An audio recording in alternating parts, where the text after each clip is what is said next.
All right, who's excited for chapter 4 of Numbers?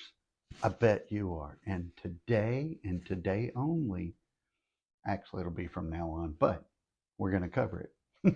So you're in luck. Numbers chapter 4, between the two translations, is not too many things of concern, but also they're very specific as to what needs to be done in the tabernacle. Since we don't have a tabernacle and we're not going to do those kind of things, I'm going to set this chapter up, but we're not going to go through all the individual details. And I know some of you just think, well, I want you to read every verse to me. No, you read it yourself. God gave you a copy too, probably. And if he didn't, call me and I will get you a copy. But I want you to read the Bible. I use uversion.com. It is a free Bible app on Android and iPhone. And to me, it is the best because it's very simple to use. It's free. You can jump around different translations and make notes and all that kind of stuff. There's a social aspect to it. I don't really recommend that. It's kind of pointless, but um, access the Bible. You have access for free if you want it, but you can't blame anything else. So we're going to cover a few details or a few verses, and then we'll get into the details of chapter 4 of the book of Numbers. Let's go. I'm going to read from the New Living Translation. Then the Lord said to Moses and Aaron, record the names of the members of the clans and families of the Kohathite division of the tribe of Levi. List all the men between the ages of 30 and 50 who are eligible to serve in the tabernacle. So the duties of the Kohenites at the tabernacle will relate to the most sacred objects. When camp moves, Aaron and his sons must enter the tabernacle first to take down the inner curtain, cover the Ark of the Covenant with it. Then they must cover the inner curtain with fine goatskin leather and spread it out over a single piece of blue cloth. Finally, they must put the carrying poles of the ark in place.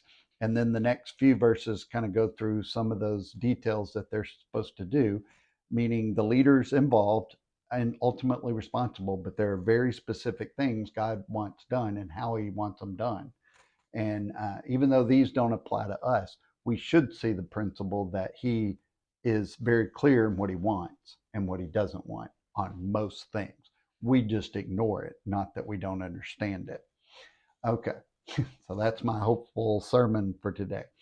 So we'll jump down to verse 29 that says, now record the names of the members of the clans and families of the Merarite division of the tribe of Levi. List all the men between the ages of 30 and 50 who are eligible to serve in the tabernacle. Their only duty at the tabernacle will be to carry loads.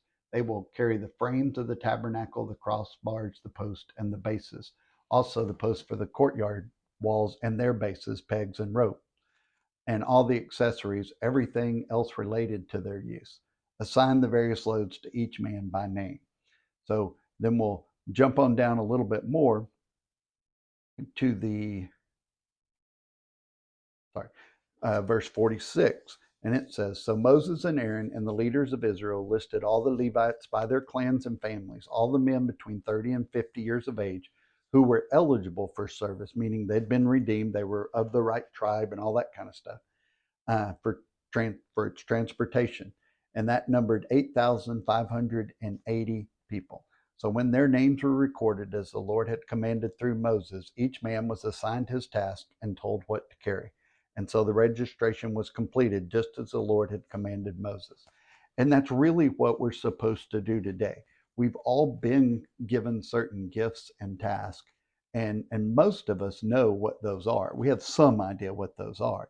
Maybe they're not super clear, maybe you're not super clear, but prayer and asking for that will help clear some of that up. But God's given us very specific tasks, and he intends for us to carry those out.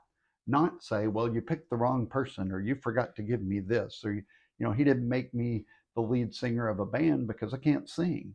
So if I'm just sitting around saying, hey, you've called me to lead this band, but you never gave me the gift of singing, that would make God a little chaotic, like he doesn't know what he's doing. But God does know what he's doing, and he's given us all an assignment. And most of us are barely keeping up with that assignment because we just have excuses, not because we don't understand it or don't know it. We just choose to ignore it to some extent. So in other words, that was apparently not the only sermon of this particular video. So Remember, tribalism is the culture of the Bible. The tribal mindset is what we're learning here and seeing, I guess.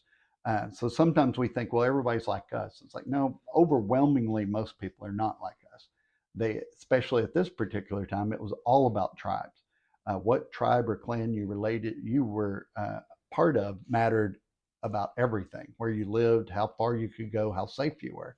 So in the late 17th century, called the Enlightenment, governments and societal structures were based on economics rather than on common beliefs and blood. We started to set up countries, so to speak. So we created borders and government processes and stuff. So the world wasn't really controlled, or your world wasn't really controlled by your clan, your family, patriarch. It was controlled by some central place, kind of like in the United States. So most of the world, though, is still tribal. That's just, we learned that in Iraq and Desert Storm and Afghanistan and Ukraine. This still is a very dominant part of the world. So the most influential unit in a tribal culture is the clan. So a clan is really just a large extended family. So a clan's identity goes back to the founder that clan was named after. In tribalism, there is a never-ending battle for clan superiority. That's just what you do. That's the culture. So the first clan to be counted in this new census is the Kohathites. The clan transported the most sacred and most dangerous objects. Aaron and Moses belonged to this clan, the Kohath. In verse 5, we find that the sacred objects and furnishings of the tabernacle were too holy to even be handled by these set apart Levites. So they had to be wrapped and packed by the priest before this clan of movers could kind of come in and take care of everything. So the priest, Eleazar, is the supervisor over the Levites transporting the sacred objects. So we watch a foundational principle we've seen throughout the Bible is God is dividing, electing, and separating. He is taking things and changing it to fit his needs, not ours. Sometimes he divides something and we're like, oh no, that was a mistake. I'll put it back together. But God divided it for a reason. And we're supposed to be divided, elected, and set apart, separated. So Israel is a completely set apart nation. Israelites are born into a special higher status than us. It says it in the Bible, argue with God about it. The tribe of Levi was given a holy status above the rest of Israel. He has separated them from the separated people. So Jehovah demands order, not chaos. And so he creates hierarchies of authority because it's just his pattern. We don't need the why, we just what's the pattern? God gives higher and lower worth to various humans for his purposes, just as he gives lower and higher status to his spiritual servants, the angels and the cherubim. Paul in 1 Corinthians 12 says this, now there are varieties of gifts, but the same Spirit. There are varieties of ministries and the same Lord. There are varieties of effects, but the same God who works all things in all persons. But to each one is given the manifestation of the Spirit for the common good. And God has appointed in the church first apostles, second prophets, third teachers, then miracles, then gifts of healing, helps, administrations, various kinds of tongues. All are not apostles, are they? All are not prophets, are they? All are not teachers, are they? All are not workers of miracles, are they? All do not have gifts of healings, do they? All do not speak with tongues, do they? All do not interpret, do they?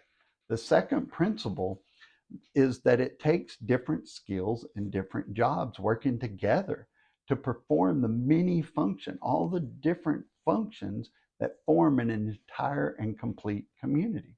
Like, I can't be the guy in charge of building houses. I don't know how to build a house.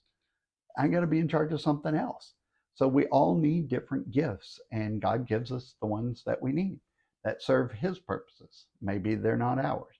That's why we got to get on his will, not our own. So everyone has a duty. Not one believer got passed over for a spiritual gift. Worship and walking with God is dangerous, and you could get hurt, especially if you're making it up as you go along. You need to do it the way he wants us to do it. And the only way that we should do it is the way he said. So if you're not battered and bruised, and you've probably been sitting it out, you've probably been sitting on the sidelines. Like, I've not really done that much. I haven't done any of the hard work. I've just kind of benefited from it. So we should not think that Yobi would allow us to get away with that, expecting no repercussions. I mean, imagine your son comes home from, going to the store with $100, and he comes home with a Coke. And he's like, yeah, what about everything I gave you? Why didn't you use it the way I wanted you to use it? Well, I got there and I just found a better deal. I found a better way to do it. No, you found an easier way to do it. God's way is not always the easiest. It's rarely the easiest. Do it God's way, because we're all going to pay a price in some way or another for our disobedience. He says that over and over again. So God bless. Don't have guilt. Don't have sadness. Just ask God to show you, and then go running full speed for it. God bless you. Love God, love people, and change the world. God bless.